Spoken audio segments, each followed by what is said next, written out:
What's going on, everybody? Welcome into another episode of HBCU Huddle. I am CJ Hurt. Follow me on the Instagram at new_ConRadicalness or on the Twitter at ConRadicalness. That's where I'm at on social. Mike Wallace joins me as he always does. Follow him on Twitter at MyMikeCheck. Mike, what's going on, man? Hey, man, listen, a lot's going on. I'm excited. We got a big show today, so I'm ready to get right to it. Absolutely, absolutely. Yes. We're going to talk some CIAA tournament action. We're going to also some sad news out of the music industry.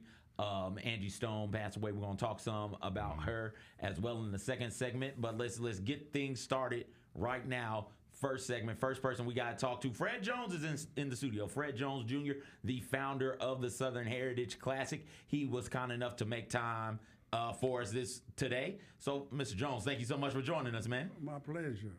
Always my pleasure. Always. This is like his fifth or sixth time being on with us. We love when he comes on. We had big classic news, news from the Southern Heritage Classic last week when it was announced Arkansas Pine Bluff and Alcorn State will be the two classic participants September 27th here at Simmons Bank Liberty Stadium. Mr. Jones, what all went into the making of the matchup? Well, we don't have that much time. I think that it was a situation where we were able to, let's really get it done. I mean, it was really, we were at a tipping point where we didn't know what was going to happen. And I was glad we were able to work this out with UAPB and Alcorn State, and we were able to move the game from Pine Bluff to Memphis. Mm-hmm. And everybody's really excited about that.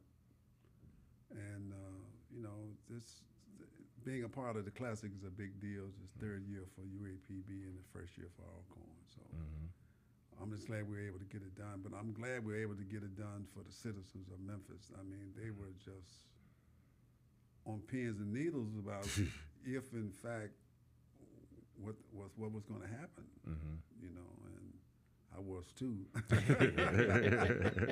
But it worked out, and I'm glad for that. Well, Mr. Jones, what we do know is that, when it's clutch time, you produce, right? You got some MJ qualities about you. When the ball is in your hands and it looks like the shot clock's winding down and the adversity's there, you found a way again to, with the help of your wonderful staff and two schools, to deliver another opportunity for Memphis to embrace and enjoy what's been a long-standing tradition of, now we're approaching 40 years, right, of the Southern Heritage Classic. We were talking as you were getting set up for the show here, is that if you had to pick two schools regionally that have prideful fan bases, they know what they're doing, in the tailgate, they know what they're doing with the parades and all of those kind of things, and it wasn't going to be Jackson State, Tennessee State, or whoever.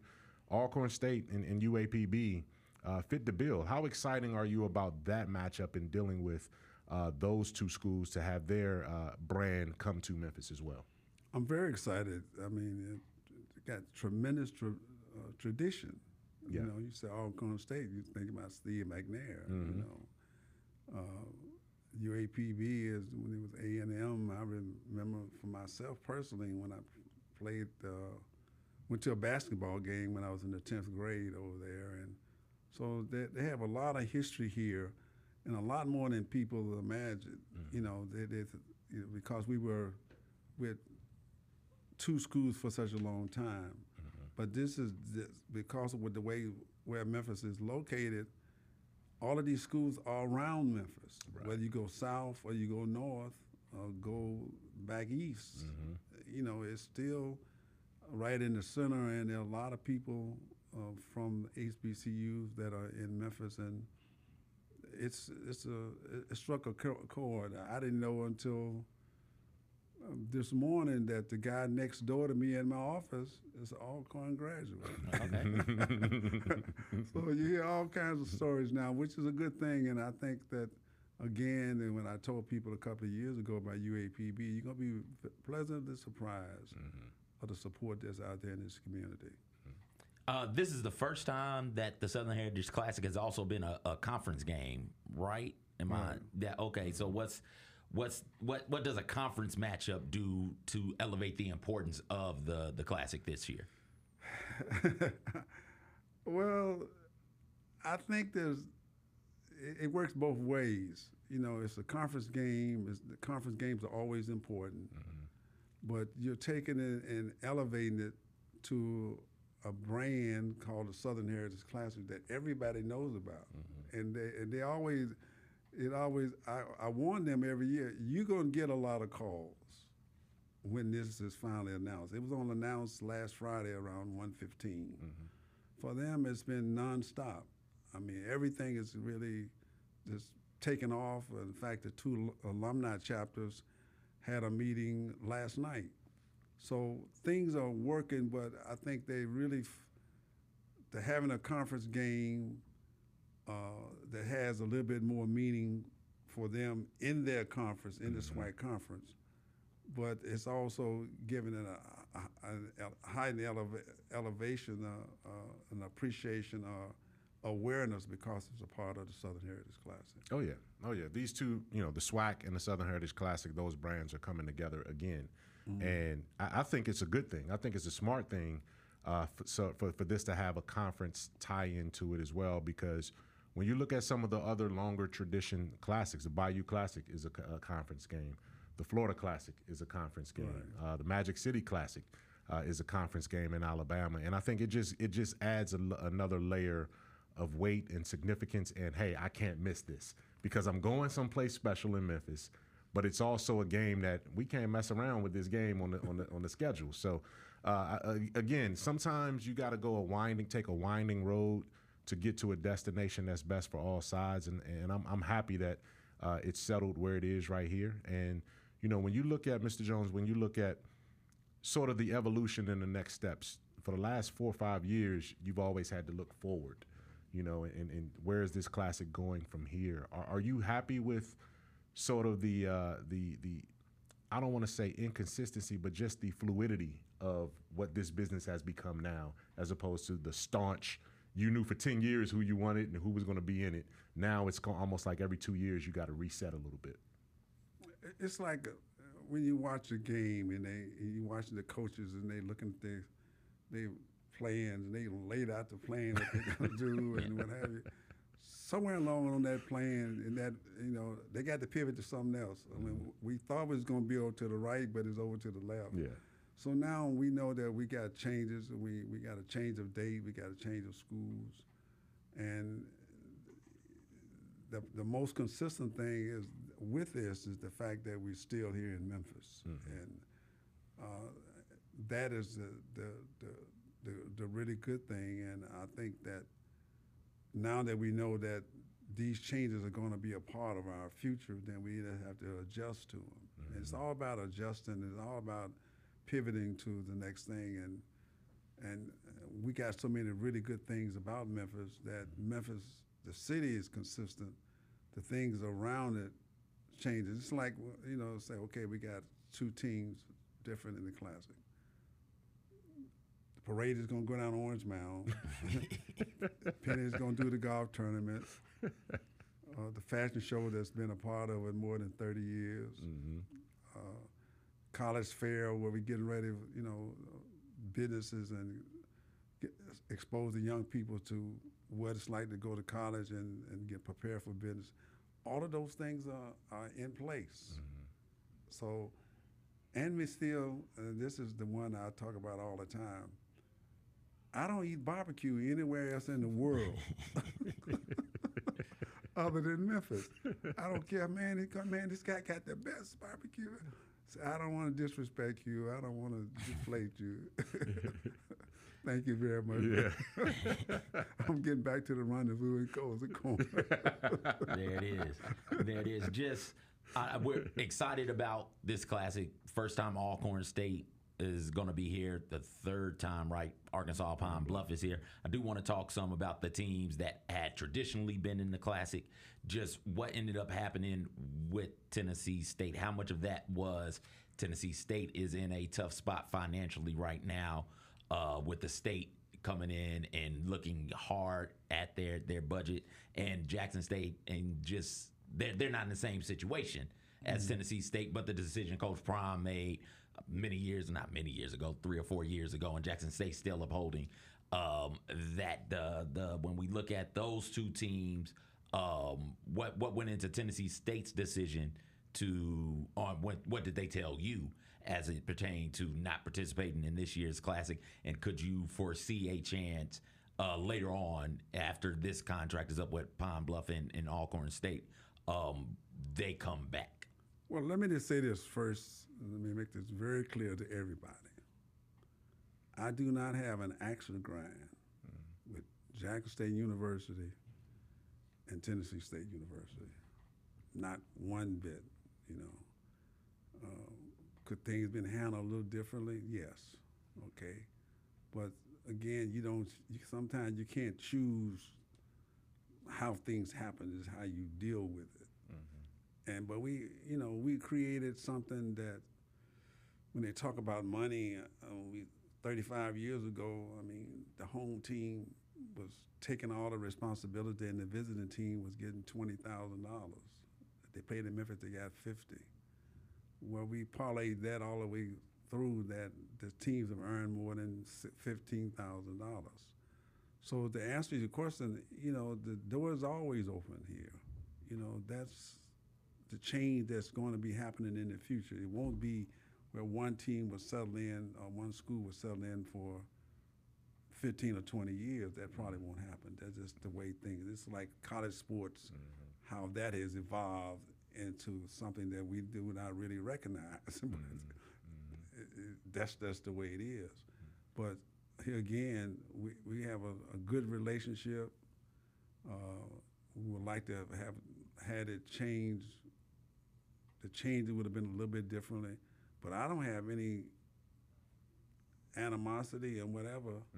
Right now, my main concern is UAPB, Alcorn State for this year, for us to have the best Classic that we ever had. That's my goal. That's my staff's goal, and that's what I want the people of Memphis, to rally around this Classic like never before. I mean, it's kind of, again, it reminds me of when we were doing the Grizzlies and before the FedEx Forum and then the FedEx Forum, where the community had to rally around it for us to get to where we are right now. And without the community, it doesn't work. So let me just repeat this. There's no animosity. There's no bad blood. The changes were made. Those things are made, and that part of it is done. Now we move forward with what we're going to do in 2025. You said how much money were the schools bringing in, Jackson State and Tennessee State?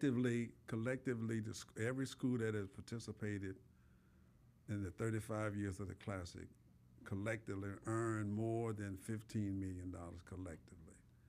And if you looked at, they had a listing of what schools were being paid in 23 and 24. We were right there. But we've been there before this ever got to that point. So again, sometimes you have to be careful when you're talking about money. It's, about, trying to compare, it's like trying to compare the Big Ten and the SEC with everybody else. It's not a fair fight. It's just not, But we've been able to hold our own, and when you look at our history, that we've been able to create something that was beneficial for the schools financially, beneficial, for the schools and the position-wise and what we were doing. They wasn't just coming into just another event. And the enthusiasm that we have been able to generate in this community is, I think we've all seen it at every level from everybody, whether it's political, business, community, the persons on the street. Everybody wanted this Southern Heritage Classic. They wanted our Southern Heritage Classic, and that's why it was so important. Like I said, I think this evolution to how college football bowl and classic business has has to be played now is different from what it was before. Right. But I also think there's a tremendous opportunity moving forward now that you've opened the door for some of the smaller schools in the SWAC to partner with you to move a home game, because this potentially, you got multiple schools now you can work with, and I can see how this can be beneficial to Memphis year after year. Whether it's Valley doesn't play in a great big old stadium. As a matter of fact, they're renovating their stadium.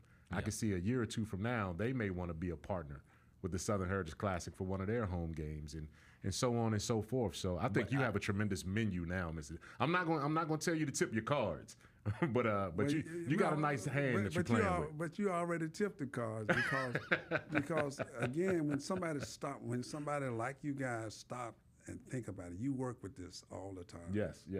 Okay, so you got a different lens that you're looking at, and what you want to do with anything is create opportunity. Yeah. And one of the things I learned from an older salesman years ago with WDIA, the late Paul Barnett, said, if you want to keep going with what you were selling, always try to get to a point where you can sell it to the people who need it the most. If you get them involved in what you're doing, now you really got something, because they need it. Okay, and the Classic is a great brand. Memphis is a good city, regardless of what they say about all the other things going on. But, this is a great city, and it's good to be a part of. And I think that every time somebody comes into our situation, we invite them into our house, we're going to make it a really nice thing, and I think people see it that way, and that's where we got to keep plugging along. And the doors are open up there, and you're going to be surprised at how many other conversations I had, but it just we got kind of narrowed into a particular date, and I'm very pleased with what we have this year. A lot of different conversations. Can you share some of those? Like I'm going to tell you, sitting at the barbershop, getting the beard touched up, Mr. Jones, it was, you know who's coming to the Classic. Like, no, how do you know? But it's one of those barbershop conversations ends up popping off. I heard that Tennessee State, Alabama A&M is coming through. It's like, okay, I'll believe it when I see it. And then lo and behold, look up, they're partnering with their legacy series, Home and Home. Right. Who were some of were they one of the teams or two of the teams that you didn't get the chance to talk to? I got to ask, because I got to go back and tell my barber. There was Alabama A&M, Alabama State, okay, Mississippi Valley, just to name a few. So it's more, but again, you just don't want to have the conversations going all over the place. Got you. Right now, we focusing on 2025, Alcorn State, UAPB. That's what we're working on, and don't be surprised if you see what you might see in the future, because a lot of schools, to Mike's point, they didn't think they had an opportunity to be in something like the Southern Heritage Classic. I mean, and you realize once you get involved in the Classic, how big a deal it really has become locally, regionally, and nationally. So there'll be other opportunities, and we've chosen to stay as close to home as we possibly can for a lot of different reasons, expenses, that kind of thing. But as it gets involved, and there'll be other entities that'll be involved in this, we'll have to expand it to with the North Carolina A&Ts and the Hamptons and people like that. We can have arrangements where that can happen. Yeah. That, right now we just have what do they call a smorgasbord with everybody on there. Don't be surprised, but right now we're gonna take what we got. There you go. Hey, if that's the case, then you got to hang around another 35 years. Then with this, no. Right? You got to make it work. You got to make it happen. No, but I think that the fact that it's opening up now, it's opening up a lot of eyes for a lot of people. Yeah. Yep. And the one thing I think that's come out all of this, and I alluded to it earlier, this is a community effort. Everybody plays their part. It's like they talk about on the team. Everybody got a role and they play their part. Well, for us to be successful, us meaning the Grizzlies, us meaning the FedEx Forum, and us meaning the city of Memphis and the Southern Heritage Classic, it takes a community to do that, to make it work. And I think everybody's kind of rallying to that point now that we need to all do it together. Absolutely, absolutely. Community involvement is going to be so important for this classic as it is for every event in the city of Memphis. Do we know when the tailgate tickets go on sale? Do we have that? Because that's what I'm looking at. I got some people to call me like, hey, go ahead and get your tailgate spot so I can come through. Tell them stay tuned. They can always go to southernheritageclassic.com. As you know, we just finalized this thing last Friday. So as you can imagine, it feels like it's 24 hours that everything is going. And so I don't want to give a date on when the game going on sale. It's being worked on as we speak at this moment. Tailgating is, and I had to remind everybody so they get really excited every time you make a change. There's no changing in the tailgate. None of the spots are going to go away. None of that changes. They got a hole in the ceiling. I mean, in the wall at the stadium. All of that. But there ain't no hole at the tailgate. None whatsoever. So it'll be a couple of months once we get the game in place and move that out, and we'll have the tailgate. You know, I don't even want to speculate on the time because when it's ready, it's ready. And we'll let everybody know. But everything is moving along at a fever pitch. We got a staff of people. Got everybody's working toward our goal every year is always to make this the best classic ever. And all I say that if we have sunshine makes all the difference in the world. Absolutely. People's attitude, everything is brightened up, you know, and so we have sunshine for 3 days, 4 days. Man, we won't be able to hold all of these people. And all the things that we're trying to do, you know, it'll take shape over the next couple of weeks. Awesome. Fred Jones Jr., founder of the Southern Heritage Classic. Thank you so much, everybody. Keep up with all the news and information on the Classic. You can go to Classic Memphis on Twitter, at Classic Memphis on Twitter. And what was that website one more time? SouthernHeritageClassic.com. September 27th, Simmons Bank Memorial Stadium, right, is where it's going to be. Yep. Stay tuned for all of the information on the tailgate tickets. They're going on sale soon. And then we'll follow up on that, too, with the game and everything from that standpoint. But the 2025 Southern Heritage Classic is on. We got 2 teams. We got one kingpin making it all happen, and it's Fred Jones, and he did it again. He did it again, Memphis, and let's support it, and let's keep doing it big, real big for the Southern Heritage Classic. Fred Jones Jr., thank you so much for taking time out and joining us. Thank you, guys. We'll be back on the other side with more to talk about CIAA tournament and more. Don't go anywhere. 45-minute video on Tony Allen on YouTube. I just saw it yesterday. He managed to dominate the NBA for 14 years, despite missing one of basketball's most important skills. But here's the crazy thing. Why does that hurt your feelings? It didn't hurt my feelings. It's positive. He at least should have more of my highlights. The Chris Vernon Show, live on weekdays at noon on YouTube at Grind City Media and the official Grind City Media app. Just a reminder that Memphis is going to win this league, and Memphis should win this league probably every year. Memphis should be to the AAC as long as they're in this nightmare. You should be to the AAC what Gonzaga has been to the WCC. Except you don't even have a St. Mary's in here, if we're being honest. There ain't even a St. Mary's in here with you. The Gary Parrish Show, live on weekdays at 10 a.m. on YouTube at Grind City Media and the official Grind City Media app. We touched on this earlier, the panel here, about what really has been the mainstay of the Grizzlies, and that's Jaren Jackson Jr. Trip has just been awesome. He's posting guys up. He's stronger than he's ever been. He's physical, and he's scoring all type of ways. Hey, Grizzlies fans, be sure to tune in to Grizzbeat, where the panel and I break down all things Grizzlies and take a look at the rest of the NBA as well. The show is live every Wednesday, 2 p.m. on YouTube at Grind City Media and the official Grind City Media app. We did get a new shoe that dropped today that we should all be able to get if we want it. Fire. And it's been one people have been waiting for a long, long time. Yep. Asia Wilson. What do you guys think about the shoe? I love it. It looks great. We see people wearing Jaws.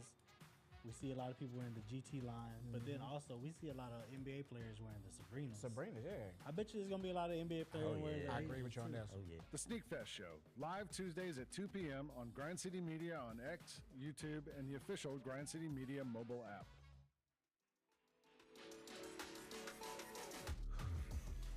Welcome back in HBCU Huddle. Mike Wallace, CJ Hurt. Built for Tough Studios on the Grind City Media app and YouTube channel.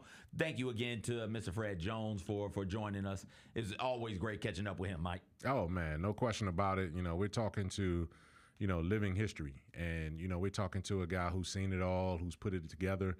Anything that's been happening in Memphis over the last 40, 50 years, Fred Jones has had his fingerprints on it.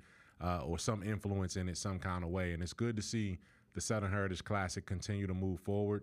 And again, you just got to embrace the change, and you got to embrace that things evolved. And classic business is done differently now than it was 10 years ago. So to be able to have that fluidity for Mr. Jones to be able to adapt to the new age and the new ADs and the new way college basketball and college sports is being run right now, you got to tip your cap to him. And I just think, like I said, I see the opportunities, especially if you're willing to partner with a conference to some of your smaller schools that don't have the opportunity to fill up a stadium like Jackson State. Valley doesn't have 60,000, 50,000, 40,000 people coming to their home games.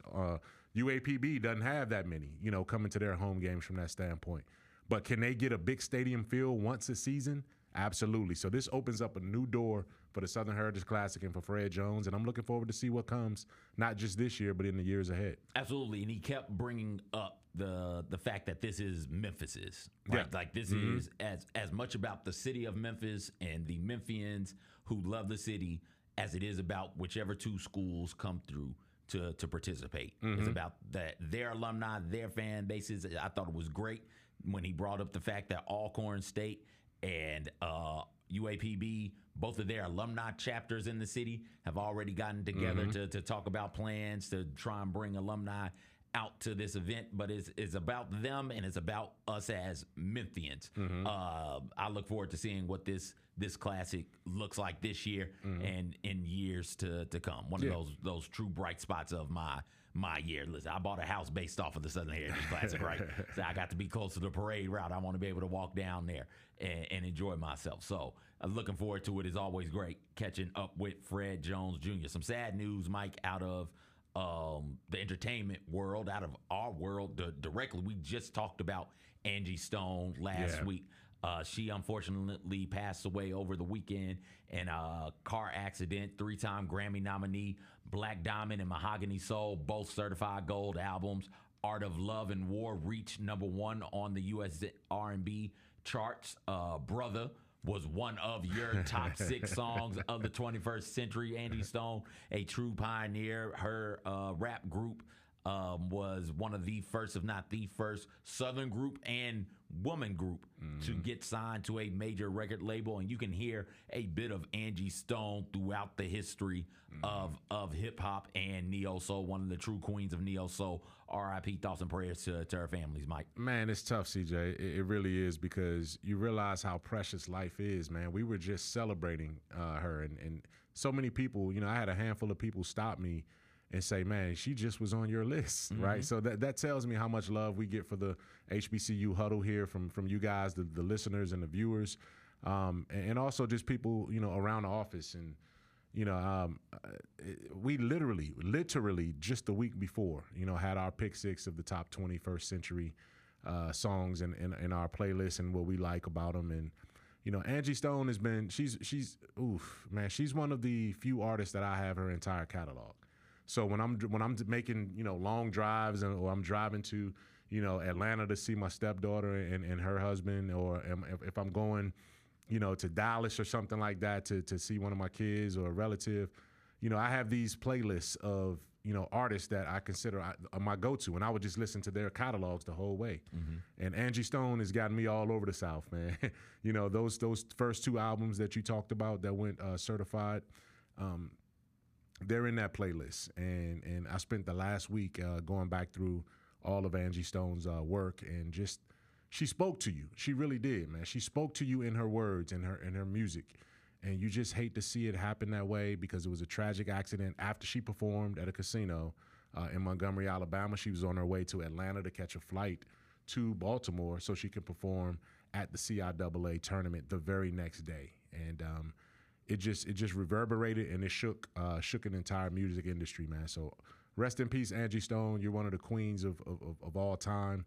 Right up there with Mary J., right up there with Alicia Keys, right up there with Lauryn Hill. Beyonce, and when they came on, just everything. Ledisi, Jill Scott, like, she was in that aura. Yes, she was in that aura where they had to come through her to see, to really understand what Neo Soul was all about, man. So, those are my thoughts and my prayers, man, in my heart, my sentiment, and it does touch deeply, because she's one of my favorite artists of all time, regardless of genre. Yeah, absolutely. You brought up the fact that she was traveling to Atlanta to catch a flight to the CIAA tournament. Tournament is over now. Virginia State on the men's side won it all. Fayetteville State on the women's side, they won back-to-back. So they won last year and they won again this year.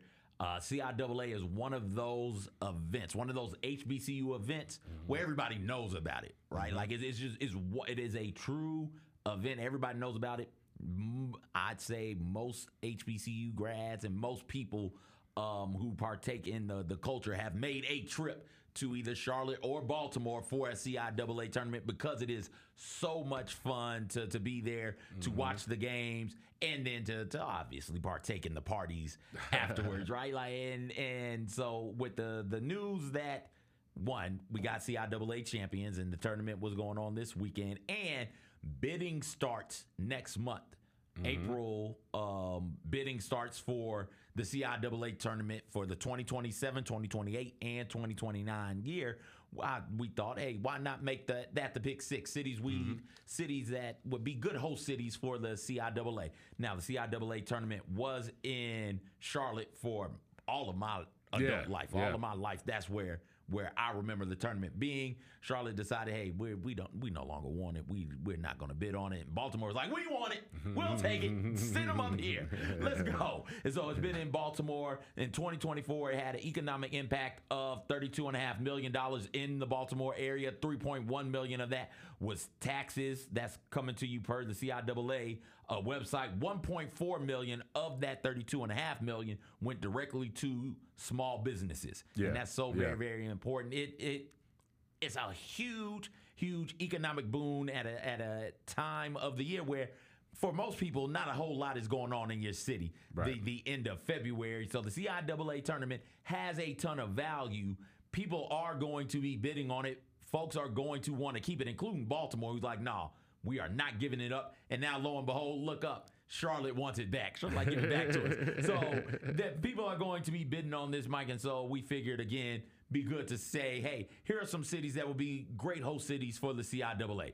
Mike did this list. He is from CIAA territory. That region is Mike Wallace's own. So, Mike, what do you got for us? Man, listen, it's one of those tournaments where it's a party no matter where you go, right? It's a game. It's like a classic. We just talked to Fred Jones from the Southern Heritage Classic. And no matter what teams are in it, you're showing up for the event overall and in and of itself. So this thing is going to be popular no matter where it is. The fan base is going to be there. And that corridor, that northeast sort of central eastern seaboard corridor, loves basketball. Like, it's not as much of a football region as the South is, for sure, but they love basketball. And so when you look at some of the 6 places, my top 6, my pick 6 for where this can end up at, number 6 for me Underrated city, Ocean City. Oh, we going, okay, so we got the backwards. Okay, so Atlanta was my number one when I sent it. So I guess we're doing this again. Is this Kyra again? Did Kyra strike again? Did Kyra strike again? Is it my fault this time, Kyra? How is it my fault? I gotta go look at the text message. All right, so I did it in descending order, right? So yeah, so we'll do it the opposite way. Those are my 6. Don't worry about the order, but those are my 6. Atlanta is my number 1 because who doesn't want to go to Atlanta? Atlanta is always the best spot to have any kind of a conference tournament and just gathering spot. It's easy to get there. Teams that have to fly from the extreme north can get on a direct flight and get there, or you can drive. Atlanta is reachable no matter how you want to do it.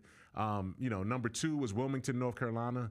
Low-key, low-rated city, but it's a beautiful beachside community city, and Wilmington is where Michael Jordan was from, right? Yeah. They have the space and the capacity. You can go to UNC Wilmington and maybe hold it at their facilities there. That's a great spot to get to. Winston-Salem, also, that's more in the, obviously the centralized western part of, North Carolina right there too. So that's a good spot as well. Nice size city, good hotel space. Winston-Salem could definitely host it. Richmond, Virginia, it's been in Richmond before. I covered a CIAA tournament in Richmond.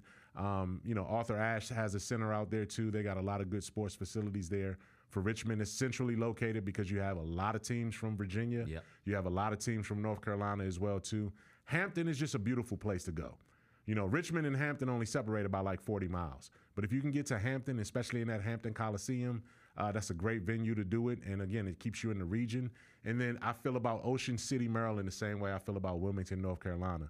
Ocean City will get you on that beachfront. It'll give people a reason to want to come there. If the weather's nice this time of year, you can get catch a nice little early spring flash of hint of spring at Ocean City on the boardwalk there. So those are all great places that the CIAA could do business with, and they will be all great places for people, regardless of who your root and interest is, to go to these cities and experience not only the tournament, but the city in and of itself. And I think any of those 6 will be great. And then Charlotte can also obviously throw their hat back in the ring too. Absolutely, absolutely. I like Richmond a ton. Mm-hmm. Central, for the point you said, centrally located. You got the Virginia schools, you got the North Carolina schools, and you got the Maryland schools. All of them coming that way. I would assume that the alumni base in Richmond would be pretty solid for a lot of those schools and be easy for everybody to get to. Right. If you go to one of the North Carolina cities, that's a bit of a trek depending on where you are coming from in Maryland or Virginia. I do like Richmond though a little bit more than Hampton. Although Hampton you would think Hampton, Virginia would have the infrastructure necessary to host that many people in the city. I like those a ton, and Atlanta's where we make black people, I guess. Right now, there's such a strong cultural pull to that city that makes sense for it to be your number one on that list. Infrastructure would be there, absolutely. You can pick a stadium that you want to play in there. They'd have enough hotel space, and Atlanta's always looking for a reason to party. That would be good as well. Wilmington was the one that threw me off. Wilmington is super interesting to me, Mike. But and it's you got, I think I want to say you have 4 or 5 members of the CIAA that are North Carolina based, and so they would be they can commute easily to get to Wilmington. And like I said, Wilmington is one of those underrated cities, man. Wilmington and Ocean City are 2 underrated cities on that eastern seaboard where you can have a lot of fun. You can go, it'll be different, it'll feel different than some of the other places that you could go to or that you have gone to. And you want to make it more about the opportunity to be in different places as much as it is about the opportunity to be at the game. After the game, you want to have your parties, and you want to have places where you can have sort of that spring break kind of feel to it. Those are some places, man. And again, when you look at where the CIAA teams and member institutions are, half of them are in North Carolina, a handful are in Virginia. You got a couple in Maryland, and then you just go from there from that standpoint. So, that covers that area. That's that seaboard. And Atlanta is the outlier because it's the Mecca. It's the A. It's the Mecca. Yeah. That's what it is. All right. Thank you guys for hanging out with us this week. That'll do it for this episode of HBCU Huddle. Come back next week. We'll have more stuff for you to discuss next week as well. Special thank you to Fred Jones Jr., founder of the Southern Heritage Classic, for coming in, making time for us. Special thank you to you, Mike. Oh, man, I'm here. For coming out, hanging out. It's Yes. going to be a late one tonight, Mike. I don't know if you heard. That'll do it for this episode of HBCU Huddle. For Mike, I'm CJ. Everybody take care.